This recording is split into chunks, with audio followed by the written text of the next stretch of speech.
March 6th, 2024, regular meeting of the Board of Selectmen. Our first Selectman, Colin Mullen, to call this meeting to order. Everyone please rise and join me in reciting the Pledge of Allegiance. I pledge allegiance to the flag of the United States of America, and to the republic for which it stands, one nation, under God, indivisible, with liberty and justice for all.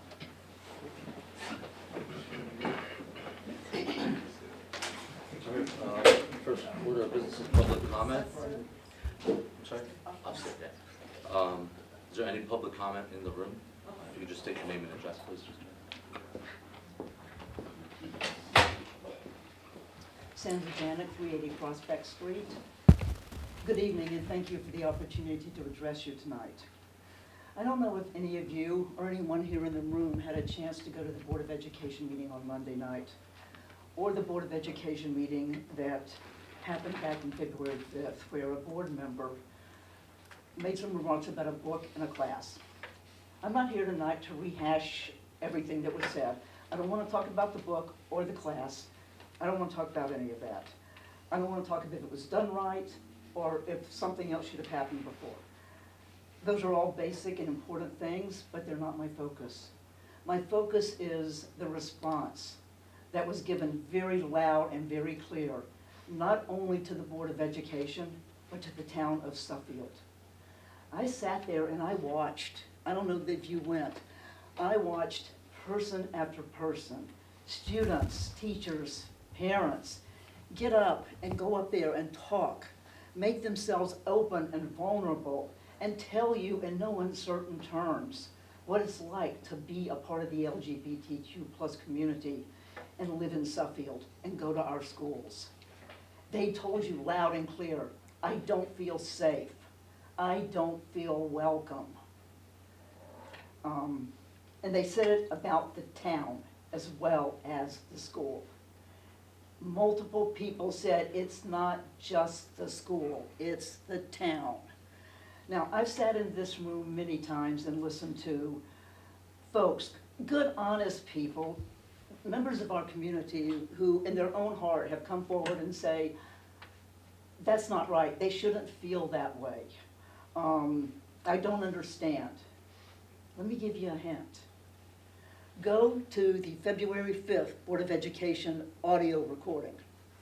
At 1 hour and 1 minute in, our Board of Education member makes statements about this book. And they go on for about about 3 minutes. And 1 hour and 1 minute in, and they go for about 3.5 more minutes.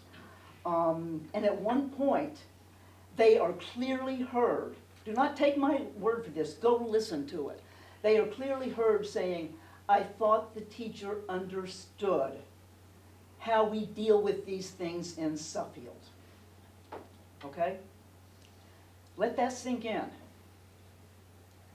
What does that tell you? I'll tell you, go listen to Monday night's recording.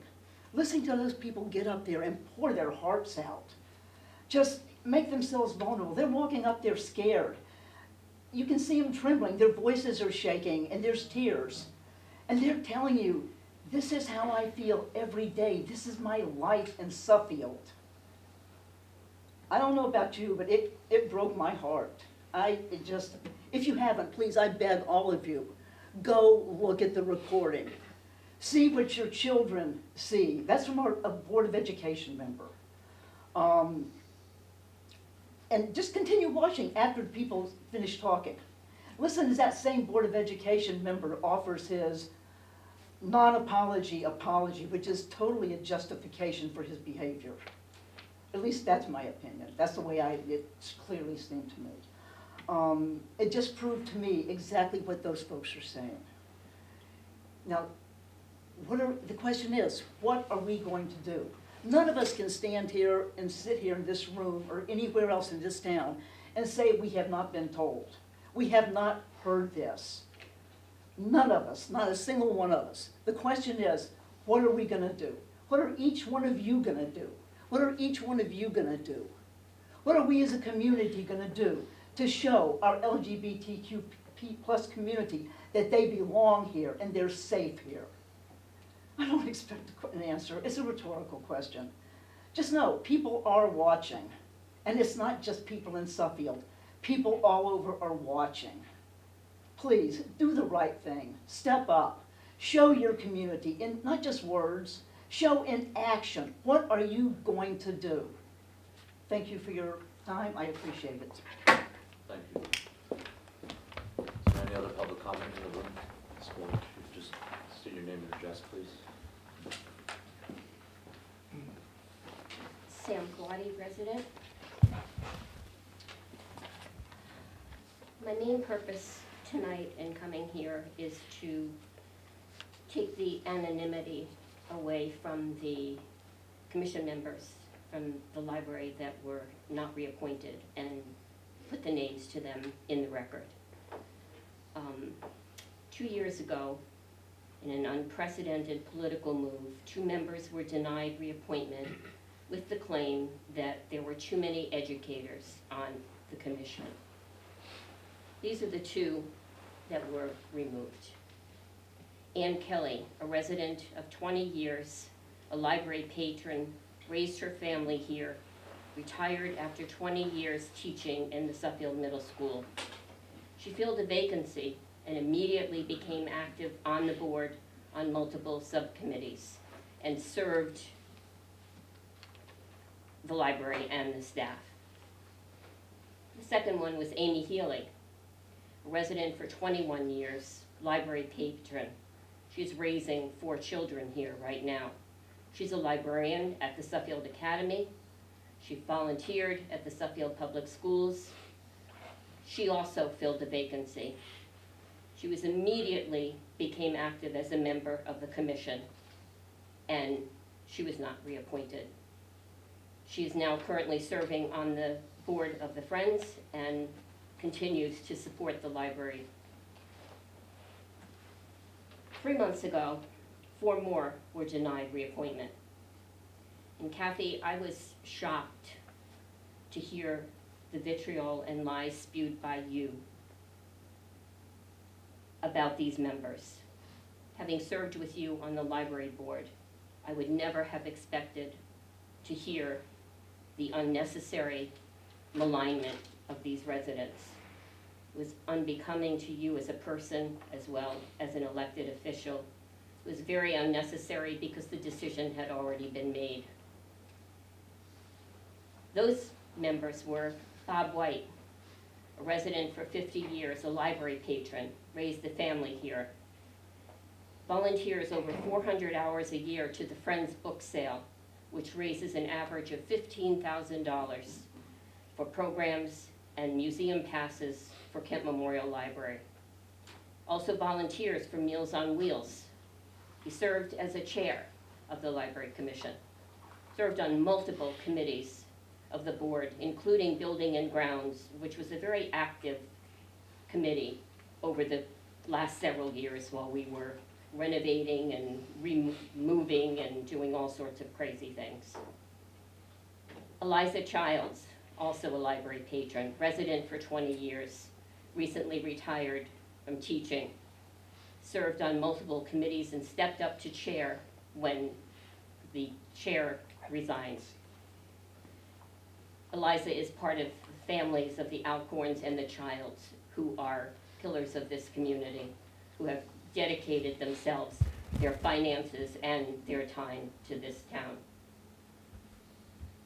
Becky Fuller, a lifelong resident, retired for 27 years at the American Baptist Church, served as a secretary of the board, which apparently is something that is a very difficult position to hold currently. Becky is part of the Fuller family, who are the foundation of this town. There would be no library in this town were it not for the Fullers. The time and the money put into establishing a library here for this town is entirely at the Fullers. And then, despite his not seeking a reappointment, you cannot resist expressing your negative feelings of Austin and making it known that you would not have reappointed him if he had chosen to be reappointed. Austin Roberts is a resident, 9 years, library patron, raising his family here. He's an educator and an author. And he chaired this commission during the tumultuous times that we have had over the last couple of years, with diplomacy, tact, fairness, and having to fight the liaison for the head of the meetings. This board is not operating in an open and transparent manner. What is apparent is an ego and fear-driven focus on issues relating to our LGBTQ community. You're unraveling this town and you're embarrassing yourselves. Thank you. Is there any other public comment in the room? Mr. White, if you just state your name and address, please.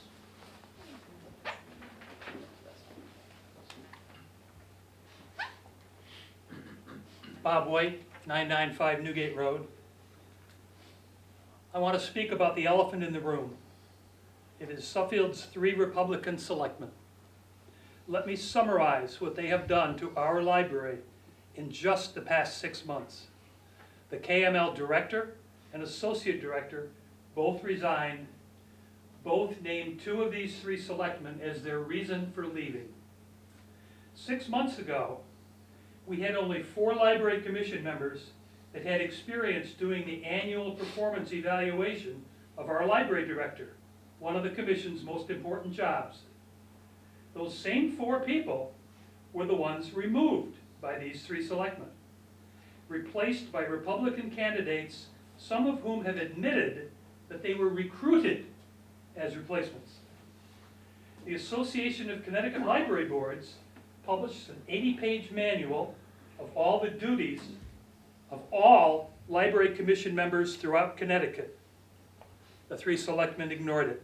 So, the 3 Republican selectmen have done away with most of Suffield's experts on how to direct the running of a library. They have poo-pooed our state's experts on how to run a library, and they have spoken out against the United States experts, the ALA, on how to run a library. They have refused to hire the recommended interim director and refused to hire the recommended permanent library director unless he or she passed Collins' face-to-face scrutiny. Instead, the future of Suffield's library lies in the hands of these 3 selectmen, none of whom have experience with how to run a library. If that doesn't scare the heck out of you, it should. It scares me. It scares many of the closest supporters of our library, and it scares members of the current library staff. For 28 years, when there were problems at our library, I volunteered to help solve them. These 3 selectmen have taken away that privilege from me. Now my only power is to speak out like this. Thank you for listening. Thank you. Is there any other public comment in the room? Mr. Schweitzer. Sorry.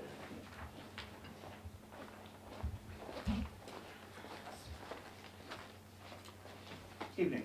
I'm Fred Schweitzer, 165 South Stone Street, and I swear Sandy and I did not talk before this meeting, but you're going to think we did.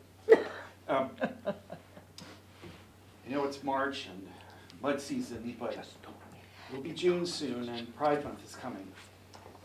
And last June, I and others encouraged you to signal to the LGBTQ community that they're seen, safe, and valued. Since then, I've listened to the original discussions on the flag policy in 2021. In the recording, I heard parents, clinicians, and members of the LGBTQ community speak about their need to feel safe, seen, and accepted, as well as the dangers to our LGBTQ youth. 3 years later, as near as I can tell, nothing has changed. During recent meetings of the Library Commission, and most recently, as Sandra referenced, at a Board of Education meeting on Monday night, once again, members of the LGBTQ community rose to speak of their experiences in the schools and in town, and of the impact, intended or not, of actions taken and not taken. I also encourage you to listen to those recordings, especially to the remarkable testimony given by students to the Board of Education. I don't claim any systematic knowledge, but I will tell you that not one member of the LGBTQ community, either in Suffield or anywhere else, has reported to me feeling an increase in safety and acceptance.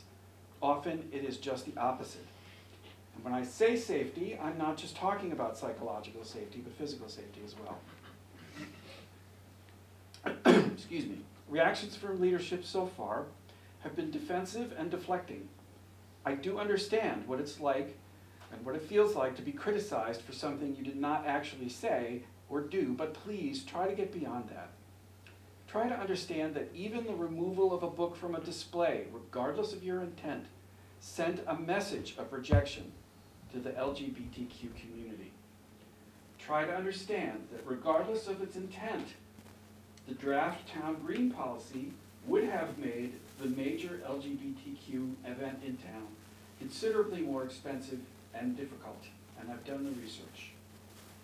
Stop focusing on how these events were mischaracterized in the press. Start focusing on how you can change the climate in town to be more welcoming and safe.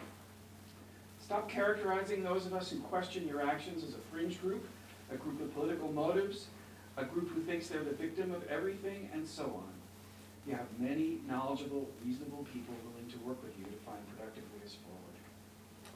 The other argument I have heard is that a commitment to diversity means treating everyone the same. Treating everyone the same does not guarantee equitable outcomes for all, and in fact, it can have the opposite effect.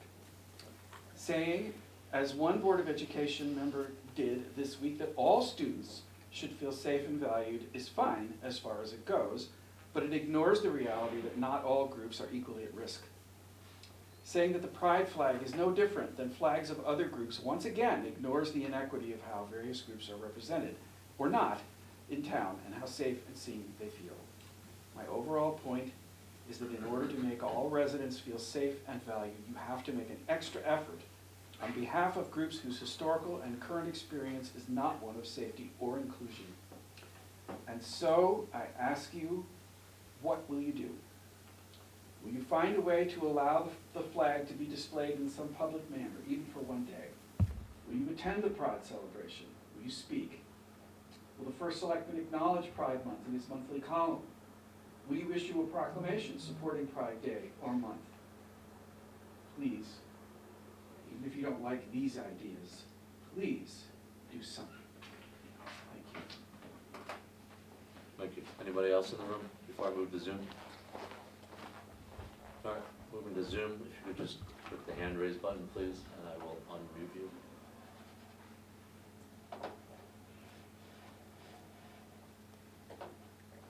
All right, Mr. Gothier.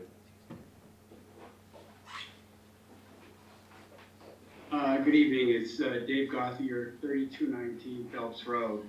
I've heard the comments this evening about the Board of Education recording their meetings. And I am on the town website right now, and the Board of Education does not have anything about recording of any of their meetings. So I would just like to point that out, because I would actually like to listen to it. The second item I want to talk about is, I see you're going to talk about the landfill policy tonight, and I just want to put on the record that I did send an email to the Board of Selectmen on February 21st with my concern that the town of Suffield posted a landfill policy on their website that was never approved by the Board of Selectmen. And so I look forward to hearing what you have to say tonight. Thank you. Thank you. Anybody else on Zoom? Please just click the hand raise button. Okay, I'm moving on to item number 3, approval of the minutes from the February 21st, 2024 regular meeting of the Board of Selectmen. So this is Kathy Harrington. I move that they be adopted as drafted with one change. On page 6, the first full paragraph, the Collins comments, line 18, it says down, and it should say town. Other than that, they were perfect. Thank you, Kathy. Motion's been made. Is there any discussion? Hearing none, call the vote. All those in favor say aye. Aye. Any opposed? Hearing none, the motion carries. Item number 4 is discussion of amendments to the landfill policy. I believe I see the DPW director on Zoom. Unfortunately, he's dealing with generator issues at the police department currently. Late last year, the former DPW director and I came to you with a recommendation to reinstate permitting at the landfill along with an updated fee schedule due to inflationary costs. We approved that with the intent of beginning in March. That policy had a lot of gaps and left more questions than answers as we got closer to March. As you can see with this document, there's a lot more to it than the previous one. DPW Director Lee Corbett is possibly on Zoom tonight. The document you see before you has been worked on by him and the town attorney. I'd like to thank both of them for their efforts and work on this. As we got closer to March and we were trying to get this implemented, we received a few calls with questions and realized how much work was left undone. We believe this addresses those questions, and we'd like to have a July 1 start date with this policy. So I'll turn it over to you guys. This is him. Oh, yeah. Apparently. Lee, I unmuted you, so if you just need to unmute yourself. Can everybody hear me? Yep. Yes. Okay. So I'll turn it over to Lee, or if you guys have any questions or input, comments, we'll go from there. Lee, did you want to say anything before they start? Yes, I would. So I heard Mr. Gothier speaking to you about the policy being posted online. That was done somehow unintentionally. The policy was not anywhere near finished. That was actually just the first page of a rough draft very early on that somehow got posted. As you can see, you have a full 2-page document in front of you for the actual policy itself. I worked on this for quite a while. I spoke with Joe, our lead man at the landfill. I also got residents' input on this, and also brought Linda in from my office, my administrative assistant, to help work on this as well. So we spent a lot of time and a lot of effort, and this has been sent over to Attorney Donnelly. Attorney Donnelly did review it and made any changes he felt were necessary on the verbiage, and then sent me an approved version, which is what's before you people today. Thanks, Lee. You guys have any comments, questions? Yeah, so hi Lee, this is Kathy Harrington. So I had a question about item number 15, where it talks about landfill and transfer station employees have the right to refuse service to anyone who is harassing them or any other patron of the facility. Can you talk to us about, has this been a problem and why you think that provision is needed? Is it reactionary? So this is needed because it has been a problem. I've heard from both of our current landfill employees on multiple occasions of people verbally attacking them because they're denying them to do whatever the people want to do. They're trying to follow existing rules that were in place there. It's become a real issue. We've almost had some fist fights up there between people. So this is a way just being able to say, you know what, we need to ask you to leave, and have that as part of this policy. Also to protect our employees out there. Okay, thank you. I just wasn't certain, if it's been a problem, then I think it seems appropriate to have something in here to avoid problems going forward. Let me just see here, question.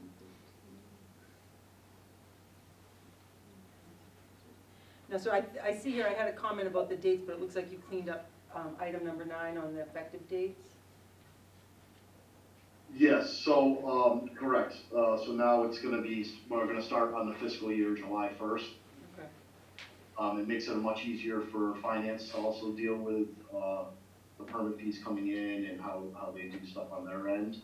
And it also gave us more time for me to get this done, for you all on the Board of Selectmen to review it, have discussions, approve it, and then get back to us with any changes so that we can start making signs and letting the public know and then posting it online.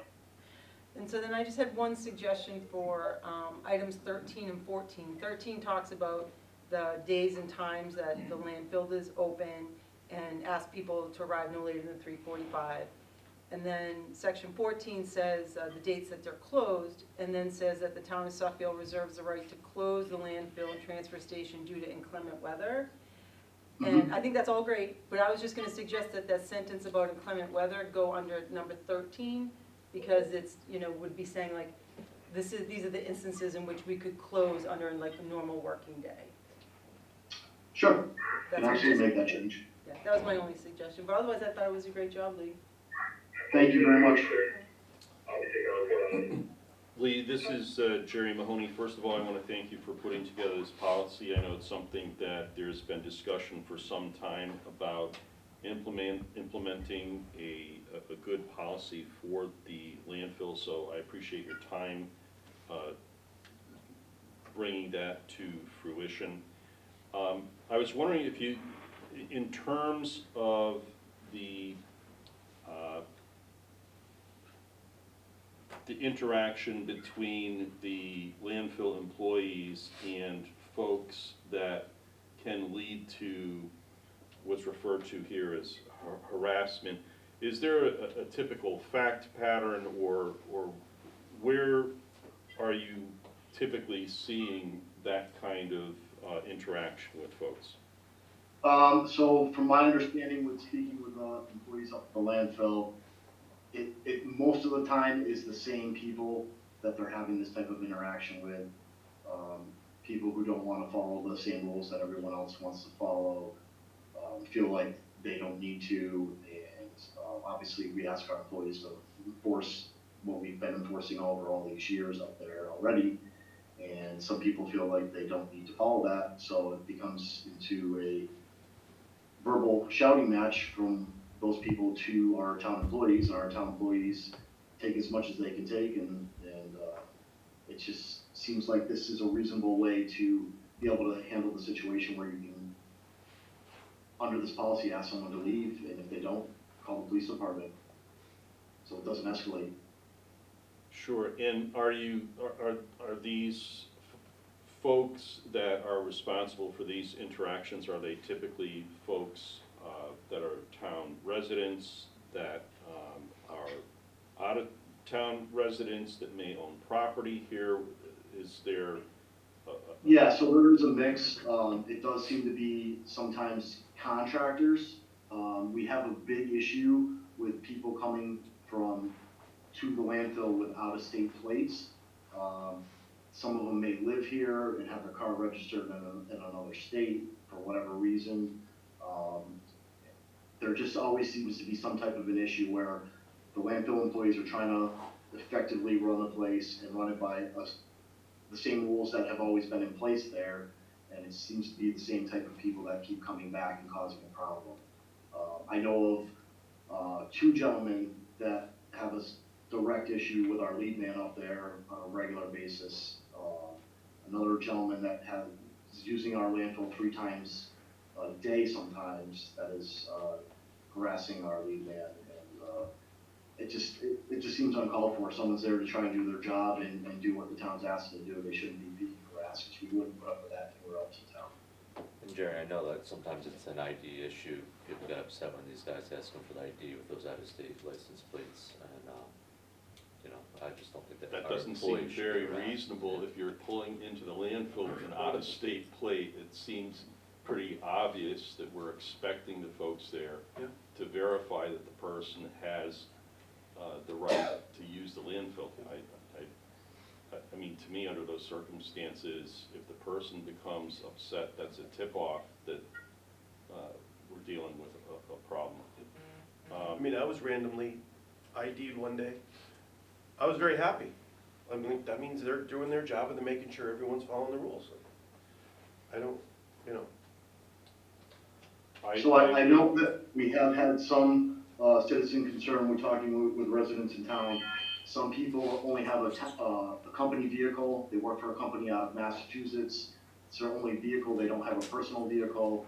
They are a property owner in town. They are licensed. Their licenses for town. So I've made some changes into this policy to make sure people like that specifically would be covered. But we have had a major issue with people coming from surrounding Massachusetts towns into our landfill and using it as their own town landfill. So this policy is written to kind of stop that. And then just try and cover as many bases as we can. We're never gonna make everybody happy, but to try and do what's best for the town and the town residents and, cover as many bases as we can. Lee, the other thing that I just wanted to comment on is, so paragraph 1 refers to all residents, and then paragraph 2 refers to non-resident contractors. My suggestion there would just be to refer to contractors, because if you refer to non-resident contractors, it seems to invite an expectation that resident contractors may be treated differently, or there may be some other rule or something like that. Understood, yep, that makes sense. I did try and cover that under, commercial vehicles definition, but just removing that does make sense. Let me do that. Pete, Mel, do you guys have Yeah, any no, questions? I have just a mundane question, Lee. As someone who rarely uses the landfill, I'm assuming you're expecting people to get the sticker before they go up to the landfill. What happens if they don't have it? Can you buy one at the landfill? Yeah, yes, Mel, yeah, that's a great question. So we set this up so that you will be able to buy a landfill permit at the town clerk's office as well as at the landfill itself. And what we were hoping to do, being that this is a whole new policy, is give people a little leeway. So if they come up after July 1st, they didn't bring the proper documentation they needed or don't have the money on them, in cash or a check, that we would let them use the landfill that day and just remind them that the next time they come back, the police have their items that they need to get the permit with them. I think that's fair to do, being that this is completely new policy. Yeah. Are you gonna, just to publicize it, put something in the Observer? Remember that the Observer doesn't print in the summer. That So what August, we can do is we can actually blast this out on Facebook, put it up on the town website, and then we're also going to put some signs around town, like at the town green, Ebbs Corner, like where the fire station number 4 is on the end of Thompsonville Road and 159. Just letting people know there's a new policy. It starts effective July 1st. You can pick up your landfill permit at the town clerk's office or at the landfill itself. but I would put a copy of the sign in the Observer, because every household gets that. We can do I thought you just said that the Observer doesn't run in the summer, so like as soon as you have it approved. It publishes in June though. Okay, all right, I can absolutely do that. We can work on that. Thanks, Mel. Thank you. So, Lee, are you still there? Yes, I am. This is Kathy Harrington. I was just gonna ask you, how's the job going, the new job? It's going great, yeah. I mean, it's a great town to work in. I'm having a lot of fun. Everyone's been really welcoming to me. You know, anytime I have a question, there's always someone to answer it. I've got a great team over at the Highway Garage. We've just promoted a gentleman, Dave Falk, who's been with the town for 26 years, to highway foreman. We filled a few positions of other employees that have left. So we've rebuilt young, and we've rewarded somebody who's put 26 years in the town to highway foreman. So I think that's a major step right there. Glad to hear it. Thanks, Lee. Does anyone else have any questions? All right, thanks again for your work, and we'll get back to you about the land. Thank you all for your time tonight. Appreciate it. Bye, Lee. Bye, Lee, thank you. Bye. All right, item number 5, discussion and approval of fiscal year 2024-25 capital budget as presented by the Advisory Commission for Capital Expenditures. I'd like to invite the chair of ACE, Brad Belcher, to the front to present and discuss their recommendations. Before we get started, I'd like to thank Brad for all the work he puts into this. Working with him has been a pleasure, and the town is certainly fortunate to have somebody as dedicated as himself. I'd also like to thank all the members of the commission for their time, dedication, and consideration during this process.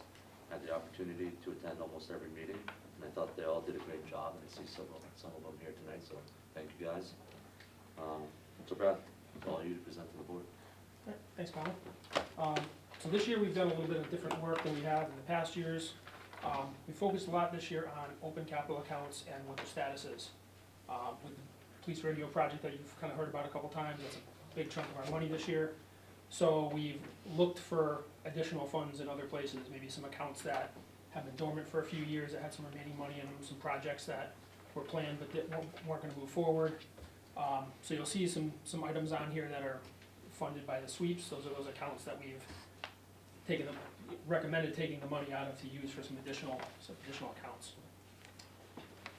So going down the list, you can see the top 5 items are our normal debt service, along with the long-term or 5-year leases that we're in for some capital equipment. The next 5 items are our normal annual IT requests. We prioritize those pretty high because that's one of those things where you don't want to get behind those and have to dig yourself back out of that hole. It's just better to keep up with that year over year. The next priority was the public safety radio project. Everybody's heard a lot about that. That's a big chunk that the town's decided to fund over the next 2 ACE cycles. The current number that we have is the 5.3 million. So we've put half of that into this line item at 2.75 million, actually a little more than half. The thought is that once we go out to bid and actually get real contract numbers for the project, that whatever the balance is will be funded next year. Hopefully it will be lower than the 2.75 million. Next was pavement management. That request has been a flat 900,000 a year. We actually knocked that down a little bit because some of the prior years with some of the staff turnover, they haven't done as many road projects as they plan to. There's a pretty good amount of money in that fund right now. Also, in the new direction that the DPW is going, there could be some cost savings associated with some of the pavement management work. So we could probably get the same amount of work done with the lower amount of money. Russell Ave Bridge replacement, that is a federally funded project we funded last year and this year, and there'll be another request next year. That's being designed and constructed and paid for by the state. So once that project is completed, we'll get reimbursed for all this money. Number 9 is our cruiser fund for the police department. It's an annual request. This year they're looking for a little bit more than they have in the past. Usually about 165,000. They bumped it up to 185 this year. Some of the costs for the upfitting of the cars and some of the cars have gone up again in price this year. The next project is for the Board of Ed, district security projects. This is something that they've traditionally funded out of their operating budget. We're gonna call this like smaller security projects, not a major, camera system or something like that. This is the cameras that die every year, need to be replaced, door locks that may need to get replaced. Felt it was better to have in capital. So would you say that's maintenance? Some of it is kind of maintenance items, but a lot of these systems are more expensive than things that would typically be funded out of an operating budget. These aren't, $50 door locks, these are kind of expensive stuff. The next one has no funding attached to it, because it was decided that it would be funded out of pavement management. This is repaving the parking lot and expanding it a little bit at Spalding School. We left it on here to show that it was a very high priority in the Board of Ed's list, but it is gonna get funded through the pavement management budget. We've kind of worked through that already. The next 2 items are playground surfacing at Spalding and McAllister. Last year we funded new playgrounds at Spalding and McAllister through the ARPA money. This is for a rubberized playground surface instead of the mulch that makes the playgrounds more accessible for people with mobility issues. It also eliminates the need for having to replace that mulch every year. Felt that if this project was going to go forward, this is the time to do it while they're installing the playgrounds, which I believe they've actually started this week. So, next item 14 is pickup trucks for the DPW. This is some of the smaller pickup trucks. They had requested 3. We felt funding 2 was more appropriate this year.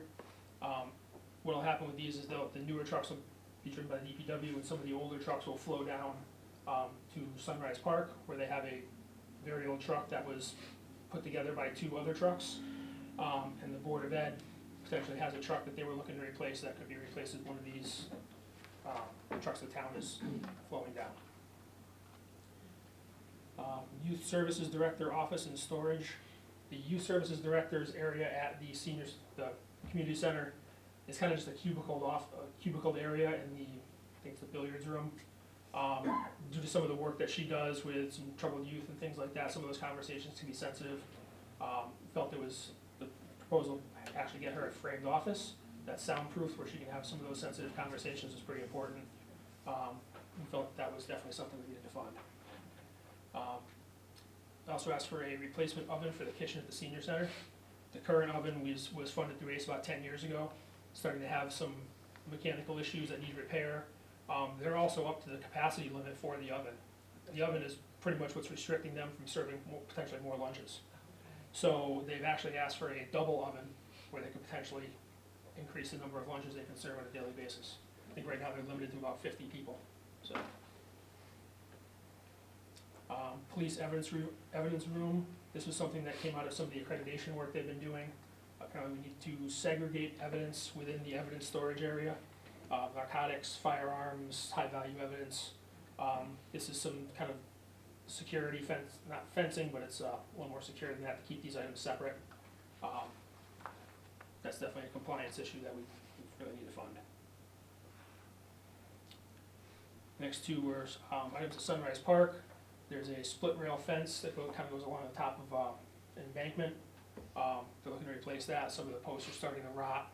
Felt that was something that's, you know, a safety concern if that was to rot and fall over. Also, the handicap walkway to the beach. Conservation requested to re-gravel the walkway out to the beach so that it can be accessible to people with wheelchairs and mobility concerns. Number 20, high school VCT tile replacement. So this is a multi-phase project. Looks like it's got to run maybe 3 or 4 years. There has been some issues with the VCT tiles in the high school due to moisture that's coming up through the slab. These tiles are designed to be in 100% humidity environments, along with a glue that forms a watertight barrier to help prevent some of that moisture from coming up to the ground. They're planning on doing this in certain phases. There's going to be the common area, and then some of the hallways, and then some of the classrooms. Next one is district custodial equipment. This is something that they've also funded out of some of their operating budget in the past. This is for the larger custodial equipment, like the ride-on floor cleaners and the large scrubbers.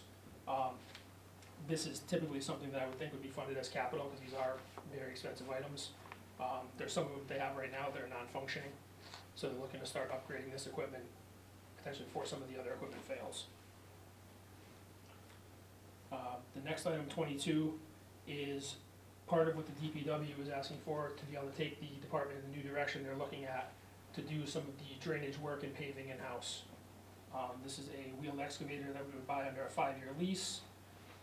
This is a fairly large machine that can do a lot of the construction work that's currently subbed out to contractors under the pavement management accounts. Things like tearing up curbs, replacing catch basin tops, those things. There's a projected pretty substantial savings if they're able to get this equipment and kind of take the department in this new direction. Sewer stake, this is something they're requesting. We've had, I believe it's 5 or 6 backups of sewers in town buildings over the last 4 or 5 months. And typically what happens is we have to call in a plumber after hours. It gets to be very expensive. We have the staff in-house that can handle this, so they want to buy the equipment to be able to take care of these problems with in-house labor. Highway garage, large lift updates. This is the lift for servicing the large vehicles that the highway department works on. The current lift is fairly old, but still functions. It does only have 1 jack on it. They'd like to add a second jack and make some improvements to the lift, mainly so improve efficiency as they can jack up vehicles both ends at the same time. Stormwater management permits and monitoring. That's the annual expense for doing all the testing associated with stormwater management, writing the reports to keep us in compliant with DEP. Bill did mention that this is something that they're going to put out to bid this year with potentially a different company, so this number may change in the future. Drainage projects. This is our annual request for drainage projects. These are the small on and off street drainage things where, you know, if the water's running off the road into your yard, you let DPW know. They have some funds that can go and kind of address small projects like this, whether it be water draining onto the roads or off of the roads. The town engineers had town engineer liaison said that this account pretty much gets drawn down every year, and if they had more funding, they could probably spend it. Oh, man. Yeah. They get a lot of requests for issues like this, apparently. Tell me about the rain we just had. Yeah. And then we're gonna get. That we're gonna get again tonight, yeah. Landfill, there's a couple items here for the landfill, the operator shack. Now with the new permitting system going into effect, there's gonna be probably a lot more employee interaction with the people out there. The operator shack that's up there now is very aged. I don't think you guys have seen it, it's kind of not in the greatest of shape. They're looking to replace that with a new shack that'll be climate controlled, so when the guys are out there, they're not freezing in the winter and sweating in the summer. The second item is, there's a section of the landfill garage floor that is still dirt from when they used to maintain some of the other equipment up there. Like the bulldozer and things, they would bring them in there while it was still dirt. They'd like to concrete that over, basically excavate out the soil, concrete it over. The next item was district project design and planning. This is something they had requested that will help them potentially spend some of their capital funds a little more efficiently. Right now, when we have projects that need to have designs and things like that done, the project gets funded July 1st. They can't start spending the money on things like design until July 1st, so the project doesn't typically get done in that summertime. Where if they have a fund like this where they can do some of that design up front, then when the projects get funded, they can start right into the actual work. It just kind of keeps some of these projects from going into the next school year and the next school year. So they requested basically a small amount of money to have some flexibility to do things like that. Is that like a rolling account? That doesn't seem. Yeah, they put it on there as an annual request, but the numbers, they said, may fluctuate, depends on what's going on. Okay. In the past, they've had some things that the projects have stretched out because they haven't been able to get them in time before the school year starts. High school band instruments and equipment, they've got some, with the interest in the middle school band, people moving up to the high school, they're looking to upgrade and add some of the larger instruments, specifically like the drum line and tubas, you know, the instruments that are very expensive. They actually requested $25,000 for this line item. We figured funding it at $15,000 with everything else that's going on this year was more appropriate. The next one is the district special education van. So last year we funded a special education van to replace their about 10-year-old minivan that they were using on a daily basis. They found that not only are they using the new van all the time, but they're still also using the old van for special education transportation. It allows them a lot of flexibility rather than having to contract out to the bus company. Potentially actually is a significant savings. So they're asking for a second van to be able to still replace that van as they initially planned on, because the van is starting to be, call it mechanically problematic for transporting students. You know, if you're transporting a student out of town for placement, you can't have a van breaking down in the middle of the day. So that pretty much totaled up our normal allotted budgeted amount. And then we've got some extra projects on here that we listed as funding from some of the monies that we were able to find in these accounts. And that included the replacement of the gym floor at Suffield Middle School. The gym floor at the middle school has been refinished as many times as it can be refinished. And there's some sections that have been patched and some sections that aren't in the greatest of shape. As some of you may know, that gym is used a lot. It's probably used more outside of school hours than it is during school hours.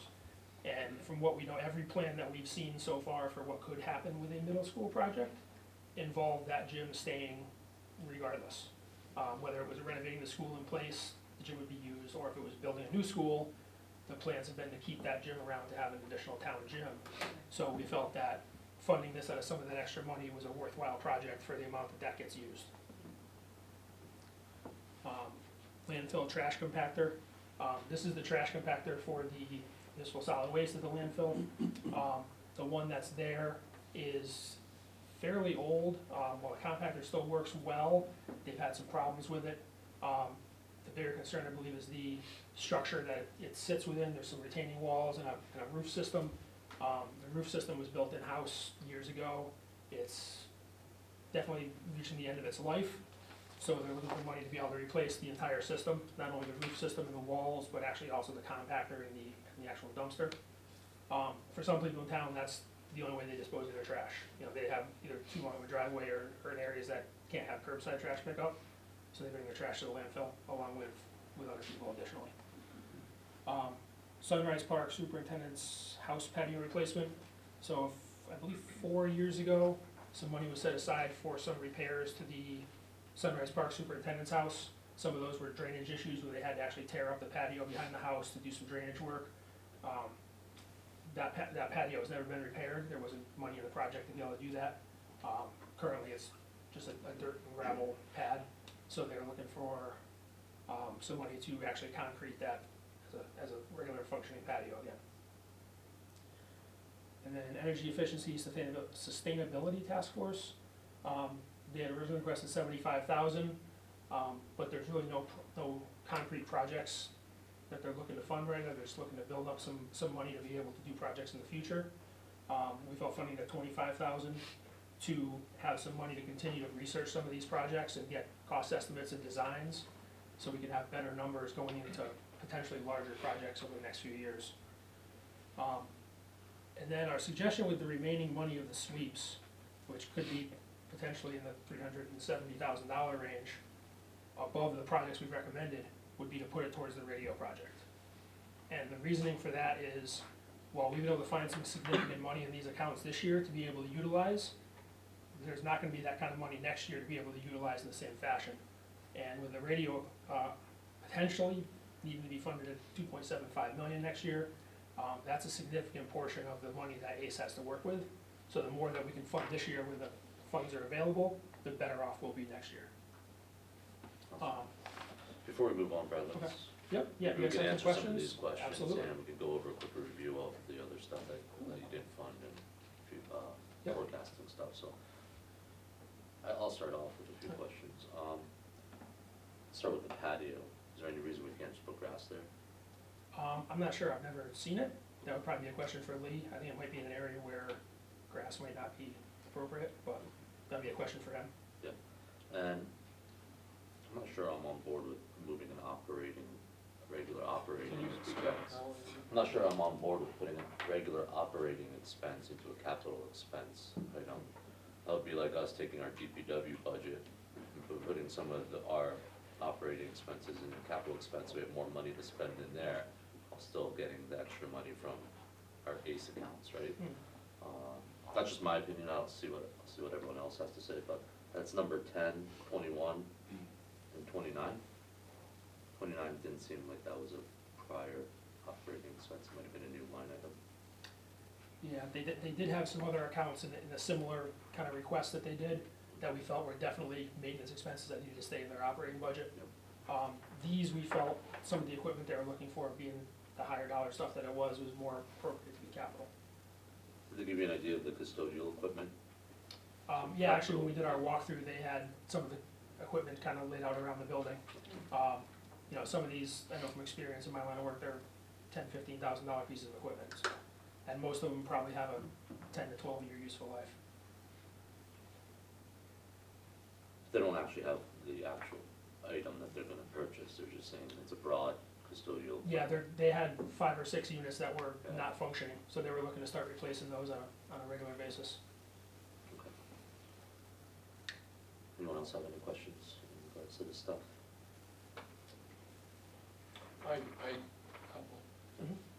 One thing that would be helpful, when you were describing some of the items, you said they're old.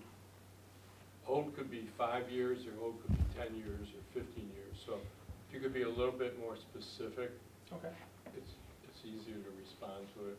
And it might be an item that in 5 years It is old. needs a new life, but Was there any specific ones that you had? no, you Okay. did, as you were going through, I noticed. The other couple of questions I have is, I noticed there's no money in there for land. Farmland preservation? Yeah. So that is one of the accounts that we elected not to fund this year. There's currently $1.1 million in the farmland preservation account. There's 2 farms that are set to close this year that'll bring the balance down to about $860,000. And there's 3 projects that are potential projects that aren't even in the pipeline yet, that would, if they all closed at once in this year, would bring the balance down to $625,000. So we felt that with the other things going on this year, that was probably more than sufficient. And let's just say all that stuff did close this year, and we felt we needed to get a little more money in there, we could always come back and take Okay. money out of CNRE or something to top that up. The other question I had is, on the radio program, I know it's not enough money to probably bond, but is there any way to package a bunch of things and bond it? Wouldn't that be a more efficient way and save 250,000 this year and the same for other projects? Not sure that's a Brad. Yeah, it's not really my question, but from what I've heard with the Board of Finance, I don't think there's anything on their horizon for bonding at this time to package it with. And there's nothing on your list that, coming down the road that you know of No, that's I mean, sizable? there might be some things next year, but I'm not sure that they're gonna elect to be funded or even requested. It's just some things that we had on our forecast that happen to fall into next year. Do you have any other questions? Pete, do you have any questions? Yeah, first of all, great presentation, thank you, because you kind of have to know a little bit about every department in town, and I know it's not easy, so thank you. And my only one is on the sweeps, the extra money on the sweeps you wanted to put into the radio project. Yep. Some of that money is earmarked for specific departments. Are we allowed to take it and move it to a different one? For the sweeps, Yeah. the Board of Finance would recommend it to us, and we would approve those sweeps, and I think that's just gonna go wherever we. Okay, okay, good, you know what I mean? I know that it's budgeted strictly for, fire department, and, you know, well, it would be included in the rate, but you know what I mean? It's- So as long as it Yeah. hits the 0.25, I think it's 0.0125, there's a percentage. And Okay. That happens to be like $160,000 this year for the budget, so that can be swept without having Okay. to go to the town meeting. Got it. We are the legislative body, so that also allows us to do that. Okay. And it's also be part of the budget, which goes to town meeting Correct. as well. Right. Yeah, I think that was part of their thinking, that doing it now was probably the best time, but it kinda goes under all the same Yeah. town meeting. So we did have a considerable number of projects this year. Yes, want to move on to things that weren't funded? I think we Sure. I have a couple Okay. questions, yeah, I just wanted to make sure Pete was done. Yeah, I'm done. Okay. Yep. So Mel asked you about the farmland preservation, which I was gonna ask about, and then, I kinda wanna piggyback on Pete's. I served on ACE for a certain period of time, and I just wanted to really commend you. I've been able to log on to some of the meetings, and I came to the walkthrough, and I just think you've really picked up the gauntlet from Michael Stevens and really run with it and done a great job. I think you run a great meeting, your group is very collaborative and very respectful of each other, and also seem to have fun, which we always did too. Try to. Really get along well, and you really have a great knowledge, Brad, like institutional knowledge. To run through all this, I can see you doing it just off from the top of your head, which is really super impressive, so we're just really lucky to have you on ACE, I just wanted to say that. Thanks. You're welcome. So I did just, the only questions I had were really pretty much the same question that Selectman Wall had about the operating, the 3 items that, from the BOE that was usually in their operating account and then have come over here.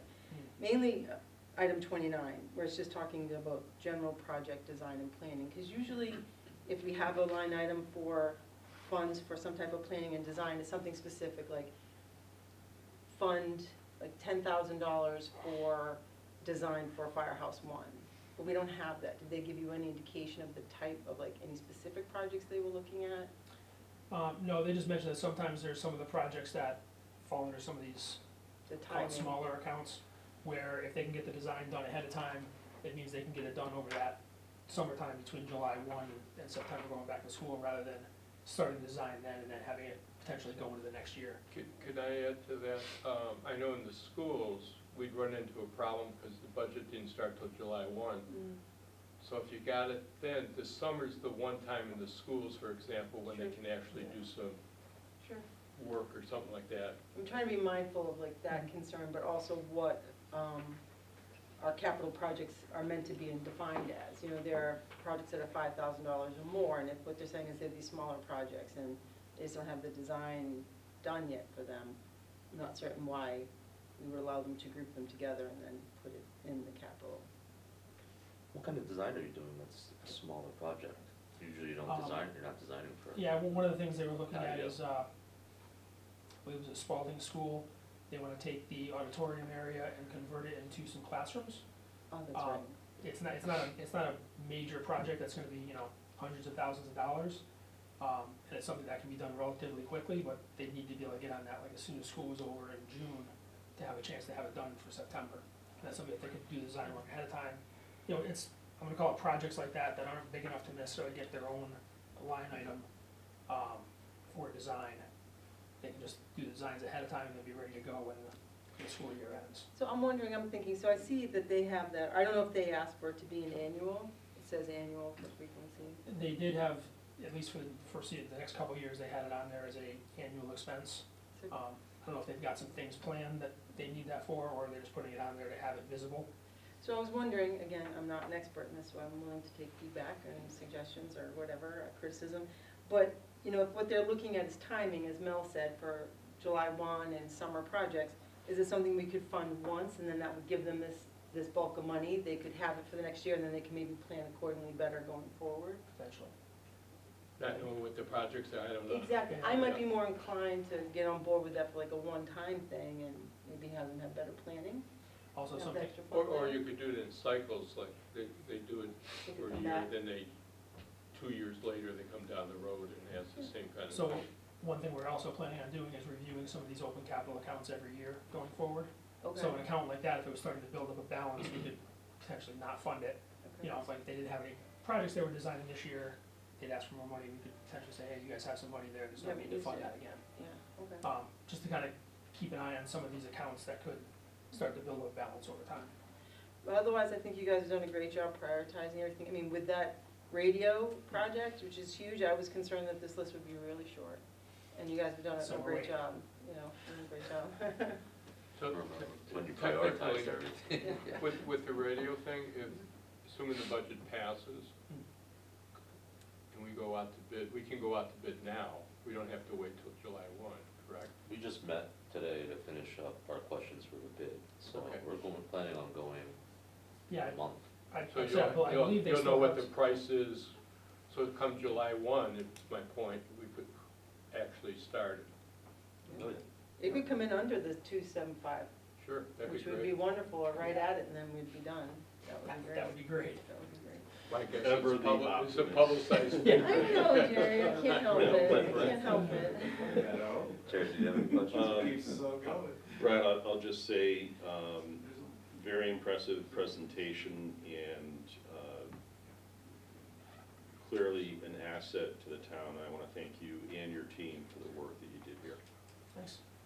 But I have a few more questions. Okay.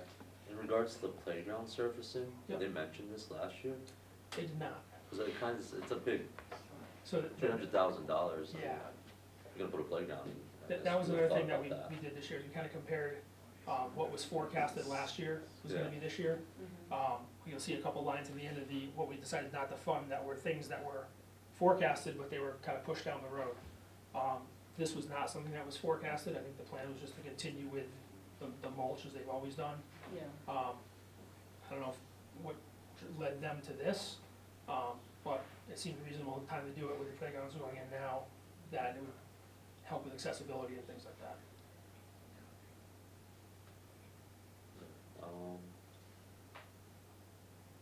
I don't think I have any other questions, I appreciate that so much. For the sweeps, do we wanna just briefly go over them, or just have, you guys taking a look at the sweeps did. and have any questions for No. Brad, other than him going item to item?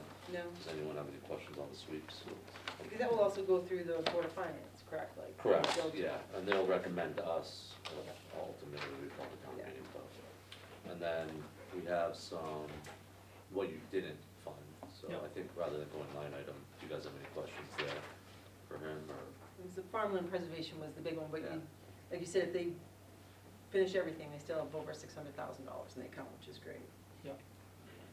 I didn't have any other. I'm assuming that down the road, they'll come back and ask for money in Yep. a couple of years.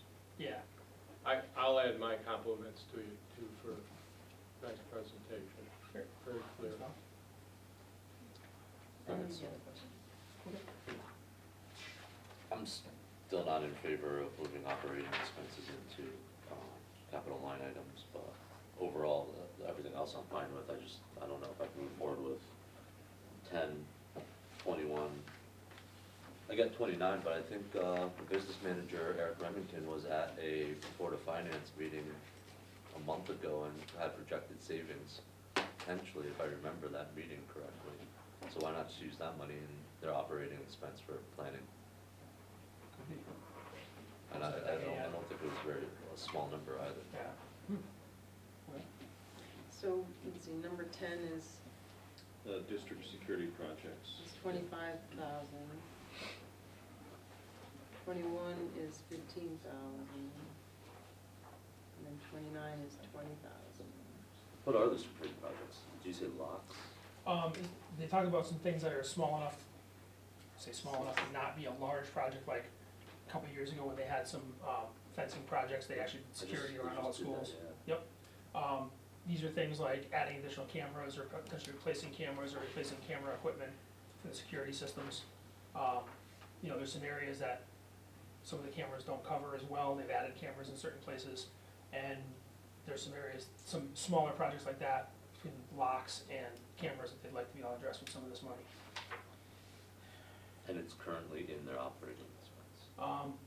They did say it was, some of this money has traditionally been spent out of operating, whether they spent this amount of money out of their operating budget or not, I'm not sure. And I know you might not be able to answer all these questions for them, but, so I'm curious if there's a $60,000 savings in actually this upcoming presented budget then, in the operating.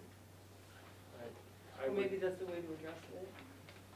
I would challenge you about security issues. I mean, Well, nobody's questioning security Hmm. issues, it's already in their operating budget, well, they're trying to move there it must into be a a reason, capital. there must be a reason why it's being requested out of this. Yeah, I said there was the They've five. lost money, they've lost federal money and things like that, so that's probably where they spent it. Well, I believe the federal money they lost are ESSER funds, which were COVID money, which was COVID money, so they spent, basically took that, let's just say 3 million, 5 million ESSER funds, and then expended all the way, those funds, but never removed whatever they expended. So, it's not like they're losing money, they just got extra money and they used it. I don't know if that's where it's coming from. It could be coming from state, it could be coming, I'm I'm just just saying, based off of what you hypothesizing were that. saying. Well, if They're annual expenses that you add in security, I'm sure they are.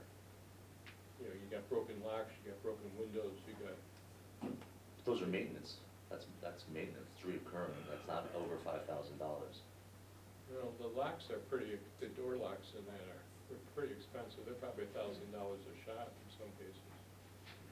What's the capital, It's 5,000. 5,000? 5,000, I believe. But it can be, I mean, it doesn't, like, for example, when we do new radios for certain of our, like, the police or fire, like, each radio doesn't have to be over 5,000.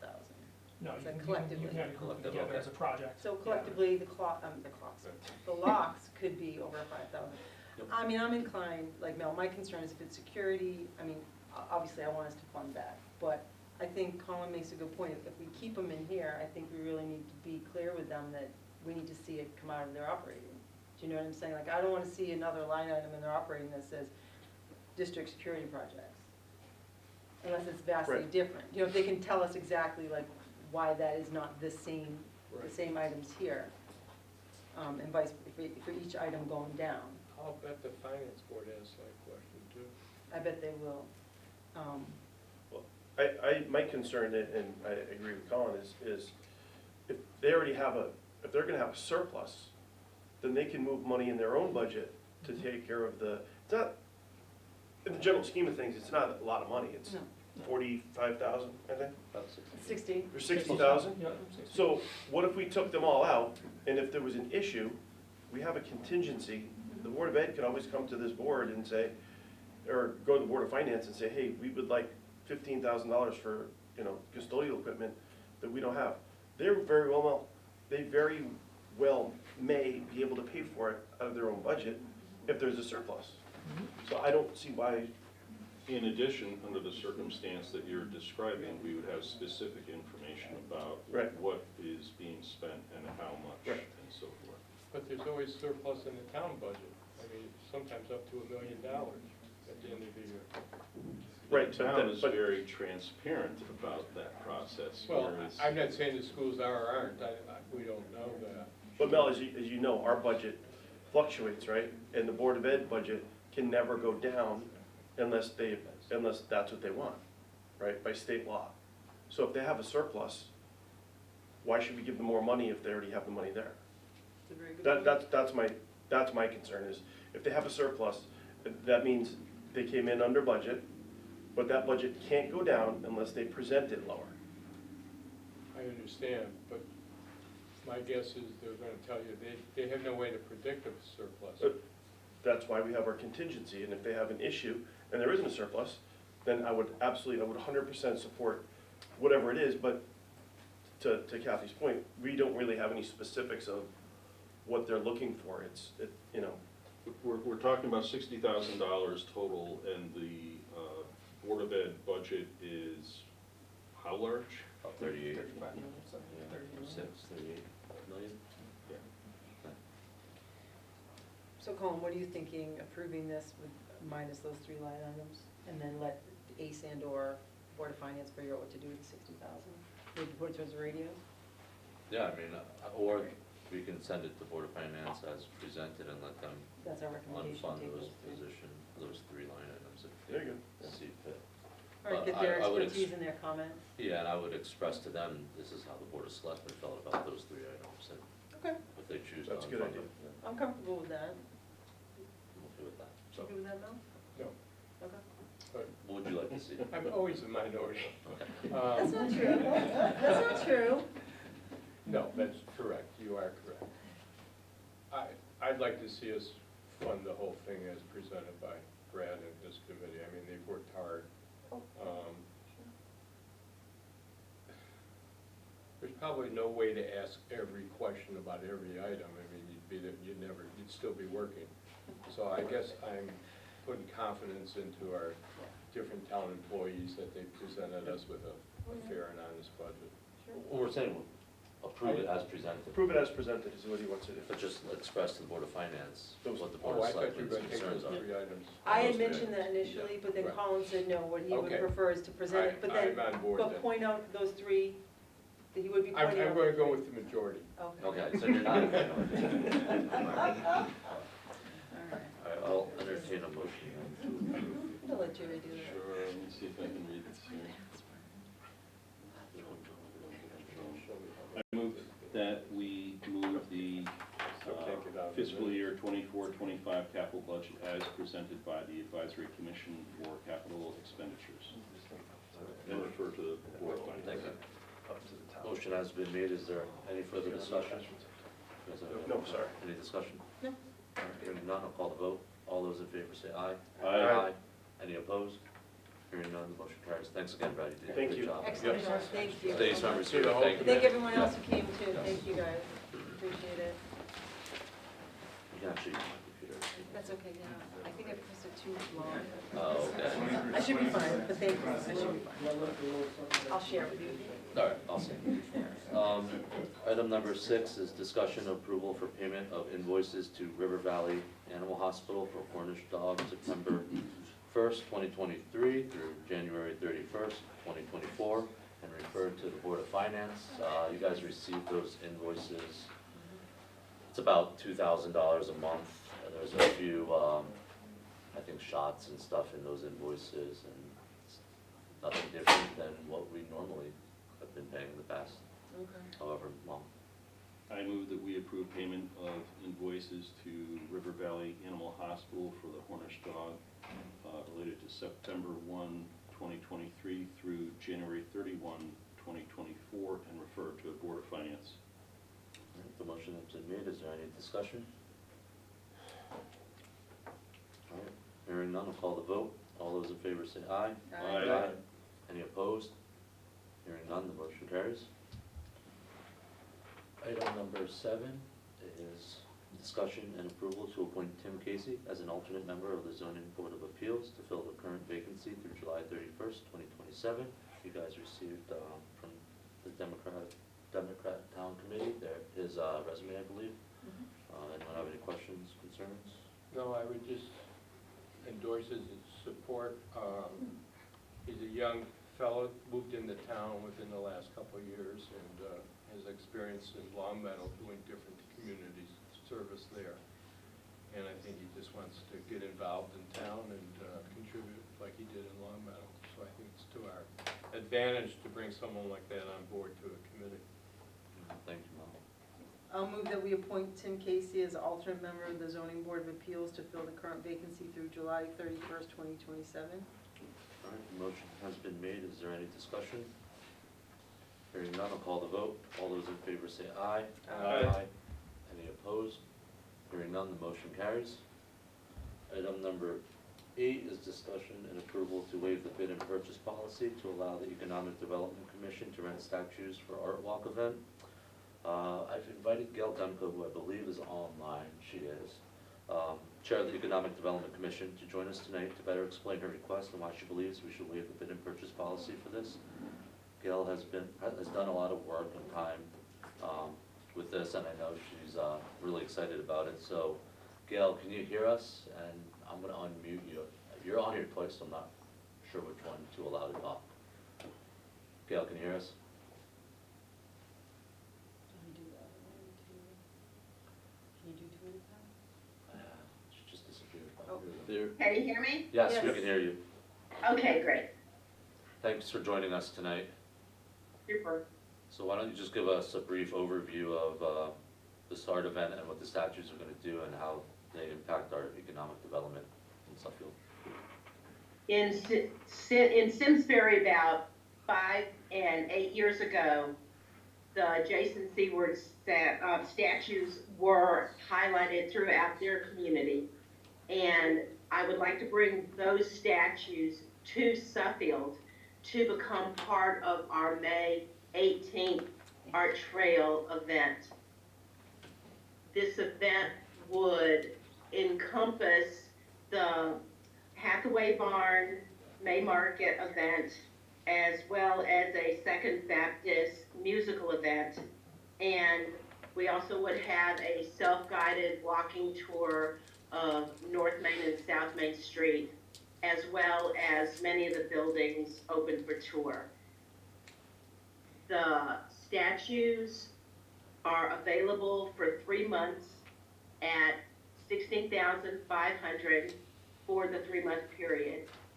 And the variance we're requesting is for the invoicing to be above the regulated for,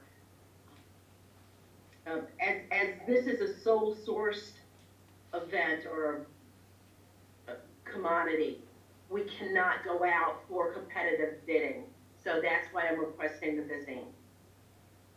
Thanks, Gail. And so how much money, you said 16,000, I believe we have 15,000 budgeted in the EDC budget. Where does the rest of the money come from? We have about 13,000 in the EDC budget that we can apply. And I have funding from Hartford Foundation for Giving, as well as some social groups in town. And the Economic Development Commission has approved the spending? They have. How do you guys see this art walk and, in the same sense, the statues benefiting the town in regards to economic development? Suffield has a rich history that we can demonstrate and bring tourism into the town. And EDC is vetted and part of the tourism aspect for this town. In Simsbury, people came from all over the state to see these statues. And I'm hoping for that same exposure here. Okay, thank you. Does anyone else have any questions for Gail? I think it's a great idea. I've seen both the shows in Simsbury. I could see where it would help the restaurants, you know, people would come up and stop for lunch or dinner. But it's a nice way to get people to see parts of the town too. I did have one question, Gail.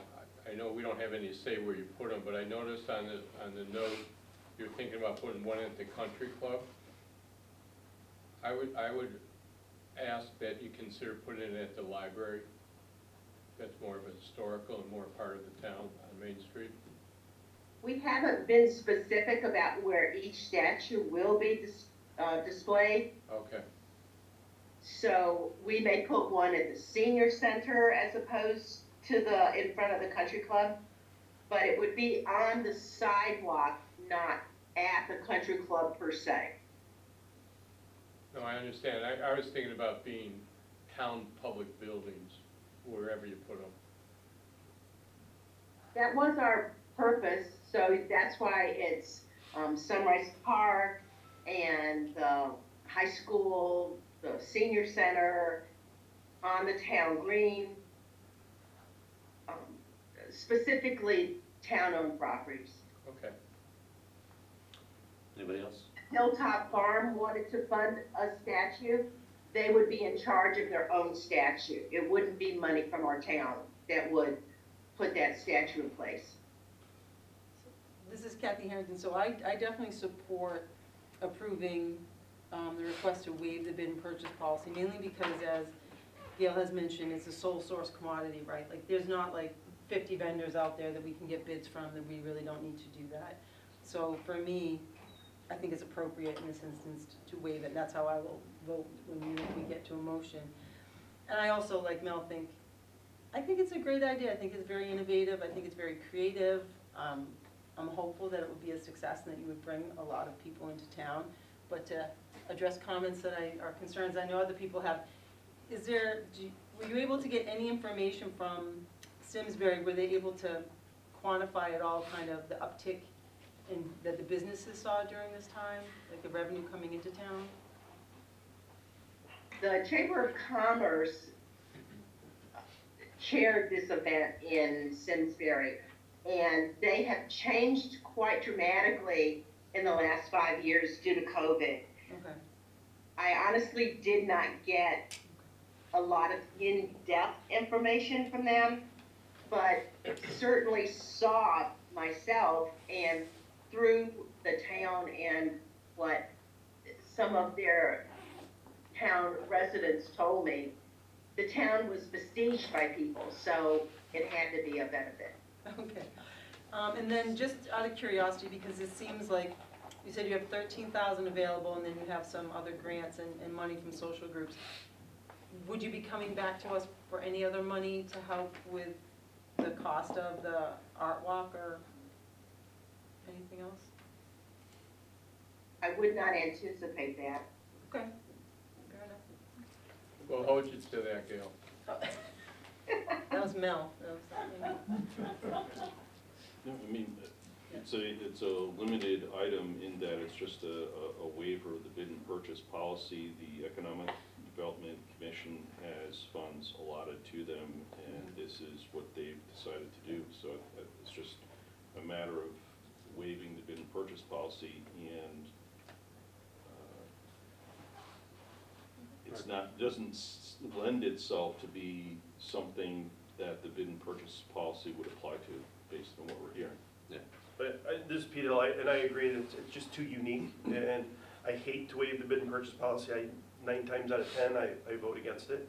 But this is such a unique thing that there's no way around it. You know, there's only one Seward Johnson statue, so there's no way around it. So I will also be voting in favor of waiving the bid and purchase policy. You could put your, Gail, let's call them all. Do you have any things below up. insurance concerns?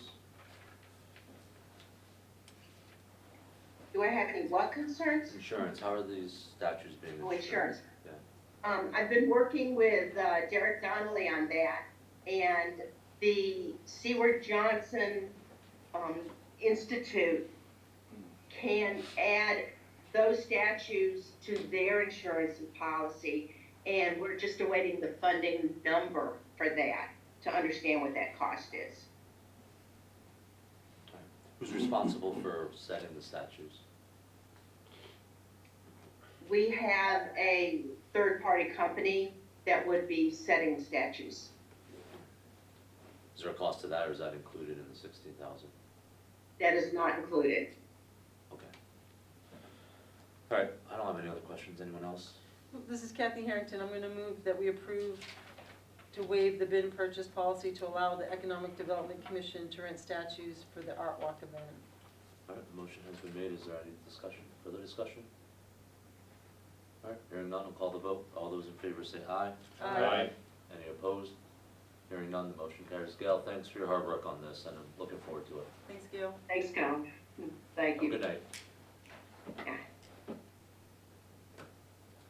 Okay, all right, moving on to item 9. I actually don't have Any selectmen updates except one? Today's congressional spending approvals is pretty good news for the country. However, it's also good news for Suffield.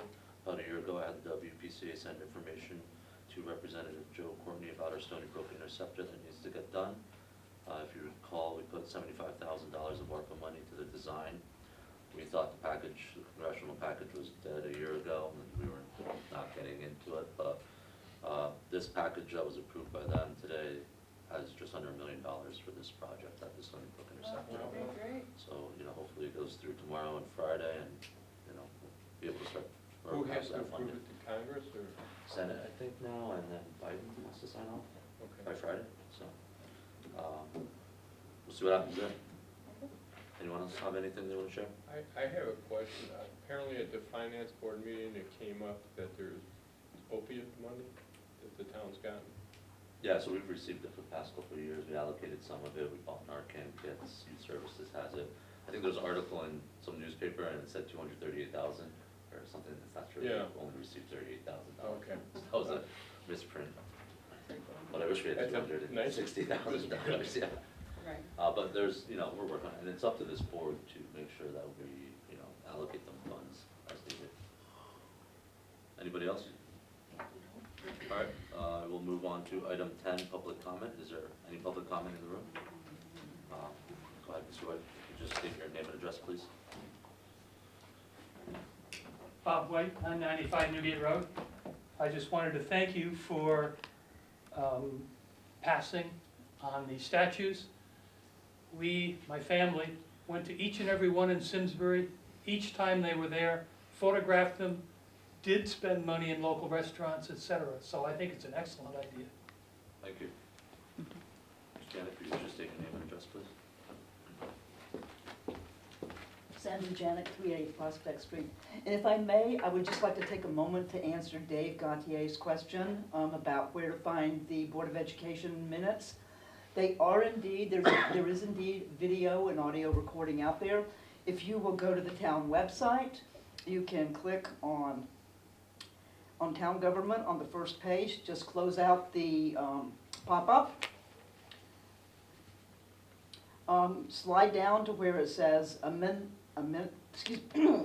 and minutes, click on that tab.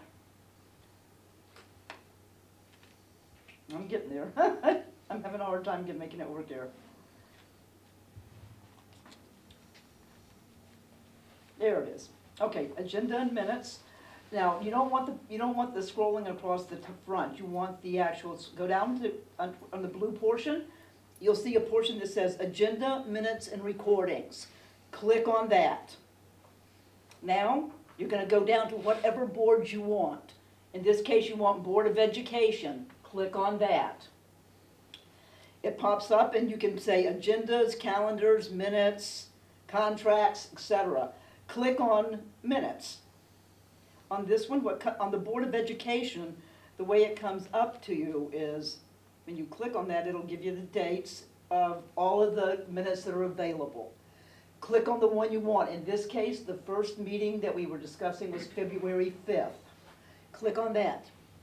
That is going to bring you up to the actual written minutes of the meeting. Keep scrolling. It's about 6 pages down. At the very bottom of the last page, there's a line that actually says, to view this meeting, click here. That's where it is. Click there and the whole thing will pop up to you and you can see the whole thing.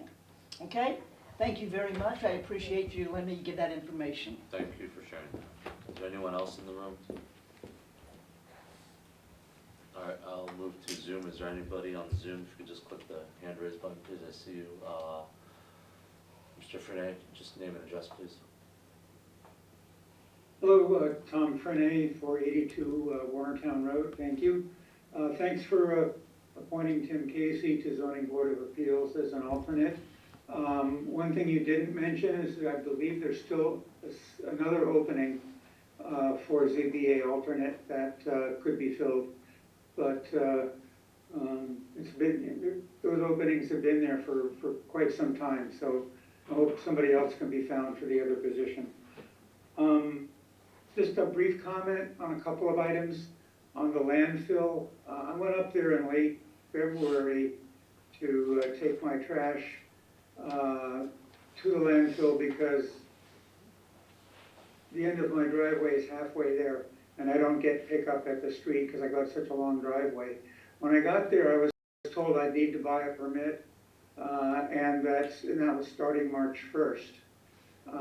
The landfill folks were a little confused about it. Apparently they had gotten mixed messages or incorrect information along the way.